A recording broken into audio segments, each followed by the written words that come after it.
మత్తయి సువార్త 7వ అధ్యాయం 7వ వచనం. అడుగుడి మీకు ఇయ్యబడును, వెదుకుడి మీకు దొరుకును, తట్టుడి మీకు తీయబడును. అడుగు ప్రతివాడును పొందును, వెదుకువానికి దొరుకును, తట్టువానికి తీయబడును. మొదట మనం దేవుణ్ణి అడగటం నేర్చుకోవాలి. దేవుడు సెలవిచ్చుచున్న మాట, తన నామందు ఏది అడిగినను దేవుడు ఇస్తానని సెలవిచ్చుచున్నాడు. నీకు ఉన్న సమస్య గురించి, నీకు వచ్చిన కష్టం గురించి, నీకున్న బాధను గురించి, నీకున్న ఆవేదనను గురించి నువ్వు దేవుణ్ణి అడిగి దేవుని దగ్గర నుంచి జవాబు పొందుకొనవచ్చు.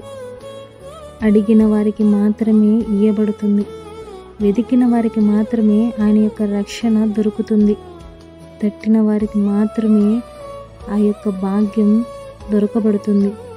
ఆలోచించుకో ప్రియ నేస్తమా, నీవు ఆయన్ని అడుగుచున్నావా? ఆయన రక్షణ కొరకు వెదుకుచున్నావా?